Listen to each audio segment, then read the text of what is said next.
Following a win over Denver last night, the Lakers are back in action again tonight, facing off against Milwaukee, another opportunity for a revenge game per se, getting beat by them about a week ago, and having an opportunity to get back on the right track again tonight. The Lakers are definitely rolling, even though LeBron playing great, Luka and Austin are clicking, they are currently in the 3rd seed, have an opportunity to move up to the 2nd seed tonight with a win and a Rockets loss. But big update, they will be playing without Luka Doncic tonight, has officially been ruled out by the team as they try to load manage him following an ankle sprain last week. And then on top of that, tonight is their final game of a brutal 6 games and 8 day stretch, and then with them heading on the road next week, trying to keep Luka fresh and not trying to further that ankle injury or have any other new injury pop up in addition to LeBron trying to come back and Rui Hachimura. But we'll have Austin Reaves tonight, will become the Austin Reaves show, and we know what the guy can do as the first option, so they definitely still do have a chance in my opinion. Apart from that though, more of a question about their roster and what they'll do with it. There is a question about their final signing, more of a matter of when, not if in my opinion, about Jordan Goodwin, and we kind of do know when that might happen. He is currently a 2-way contract and only has 4 games left remaining on his 2-way contract eligibility, but that's definitely not enough to play the rest of the regular season, nor the postseason. And with that being said, I think it's pretty obvious that they will sign him, only a matter of when, not if, and I think we do know who they might replace with him. But even apart from that, they might look to make one more move following that one, which will happen to do with their backup center spot. Jackson Hayes has been playing great, but directly behind him, nobody's secured that spot quite yet.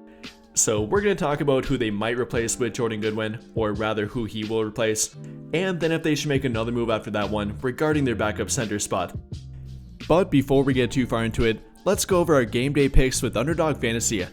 And if you're a new sign up, you can pick Giannis Antetokounmpo to have higher than 0.5 points later tonight. So yeah, take advantage of that free pick.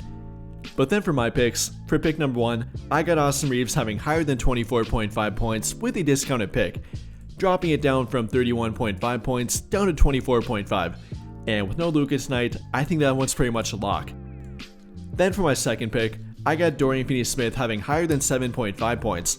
Again, no Luka tonight, so the ball will be spread around, and I think Finney-Smith will benefit from it. Then for my third and final pick, I got Steph Curry having higher than 4.5 assists, dropping that one down from 5.5 down to 4.5. So if you want to follow along with me, or make your own picks, then be sure to check out Underdog Fantasy, and don't forget to use code JSM to get your free pick, plus up to $1,000 in bonus cash when you make a deposit. But now getting back to our topic. And again, with Jordan Goodwin, definitely playing great for their team and, no question about it in my opinion, does deserve a spot on their 15-man roster. Like I mentioned, he currently is a part of their starting lineup, and that tells you about the trust that JJ Redick has in him, putting him in there above guys like Gabe Vincent, or even a Jared Vanderbilt off the bench, or literally anyone else. That tells you about Jordan Goodwin and how much trust JJ Redick has in him, and the fact that he definitely does want to play him beyond this 2-way contract.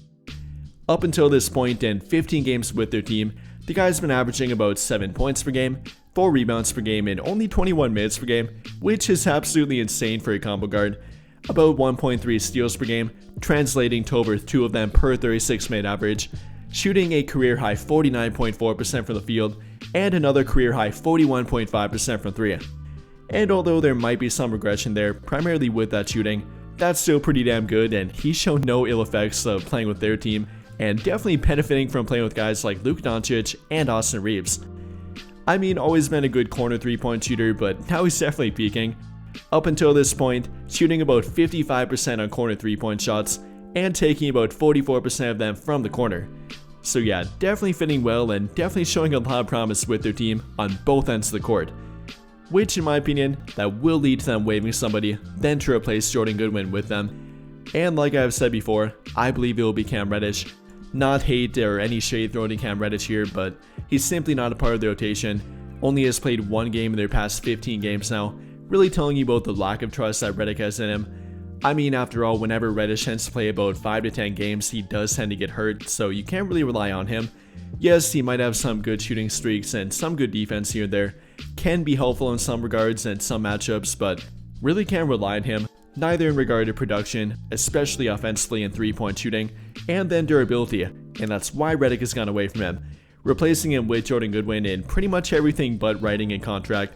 I mean, he's pretty much got that contract secured without it being said in my opinion. I'd say there's about a 95% chance that Reddish will get waived for Jordan Goodwin. I mean, maybe it ends up being somebody like Shake Milton or Markieff Morris, but I really doubt it. I think it will be Cam Reddish. Again, no hate or anything against Cam Reddish, but that definitely is what they're leaning toward here. However, that's definitely not any big statement or prediction to make. I think we all kind of know that without it being said. Even if some don't want it to happen, I think we all kind of know that it probably will happen. Apart from that though, one more thing they might do and maybe should think about doing is making one more move regarding their backup center spot. I've liked a little bit of what Christian Koloko has shown lately.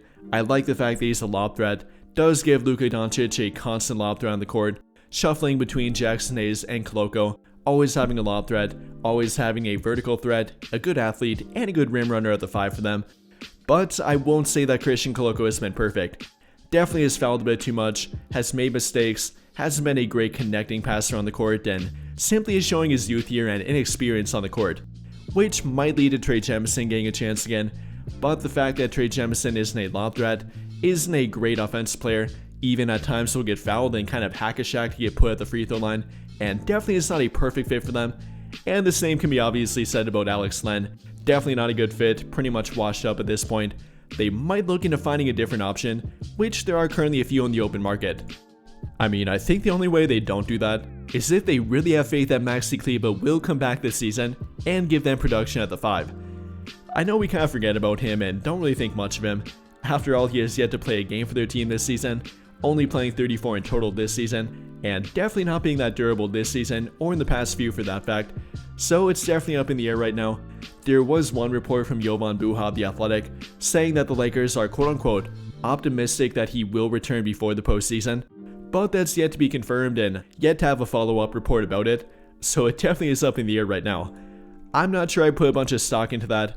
I'm hoping for it and obviously I'm optimistic for it, but I'm not sure I'd rely on it and maybe not put my full faith in him to be their backup center come postseason. Yes, they can rely on Jackson Hayes, and at that point, hopefully they do have a healthy Rui Hachimura, LeBron, and Dorian Finney-Smith and Vanderbilt stay healthy, so they can go to their bigger small ball lineup, but I'd still like to have one more backup 5 behind them, and a more true 5 at that, which could be a guy like Maxi Kleber, being about 6'10", 240, with a decent wingspan, decent athletic ability, good switch ability, some rim protection, and good chemistry with Luka Doncic. But again, I simply am not sure if they can rely on that to happen. And well, with the Lakers having more than enough room under their second apron, having about $700K below it, they do have enough room to sign Jordan Goodwin, which will cost them about $100K, and then have enough room to sign a 10-day contract, 2 10-day contracts, or even another standard contract after that point. After all, veteran minimum prorated contracts are not worth that much. Even for a 10-year vet, that would only cost them about $200K, so they could sign multiple of them. Not to say that they will do that, and probably are more likely to go with a more younger option, somebody with under 5 years of NBA background, maybe somebody on their current G League team, maybe a guy like Kyler Kelly or Stanley Johnson, both of which are frontcourt players and can fill the 5 in some capacity. Obviously Kyler Kelly being a more traditional big man, more of a lob threat rim protector type, and then Stanley Johnson being more of that small ball 5 type, both of which are an option for them. Or maybe a guy I've mentioned like Moses Brown, did play summer league with their team, was invited to training camp with their team, and has a little bit of background with their team. He would also cost only about $100K to sign, about $125K if I estimate that correctly. So yes, they could go that route, could offer them a 10-day contract, 2 10-day contracts, and kind of evaluate them prior to the postseason, and then maybe sign them to a standard contract with Jordan Goodwin after that point. I would think about doing it. And yes, that would require them to waive somebody else, likely a guy like Alex Len with Cam Reddish. That would be my pick. I mean, they gave Alex Len an opportunity. It might be a bad look to waive him after the playoff eligibility deadline, but they did give him an opportunity, and he failed to produce in it. So if that's a bad look, I can live with it, and I think I would go that route. I'd waive him and then give somebody else a chance, whether that be a current guy on their G League team like I mentioned, maybe somebody on the open market like Moses Brown, maybe a guy like Jamarian Sharp, whoever it might be. I think I would go that route and not only sign Jordan Goodwin, but then sign a different player, either to a 10-day contract to audition them, or eventually to a standard contract and trying to get a different look at backup center for their team. But with that being said, what do you guys think?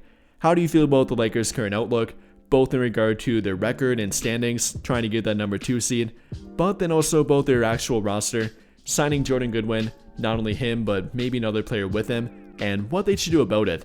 Let me know your thoughts in the comments down below. But I think that'll pretty much do it for this one, and if you enjoyed the video, then I'll greatly appreciate it if you dropped a like, subscribe to the channel if you have not already, and hit that notification bell to never miss out when I upload a video. But as always, thank you for watching and have a great day or night.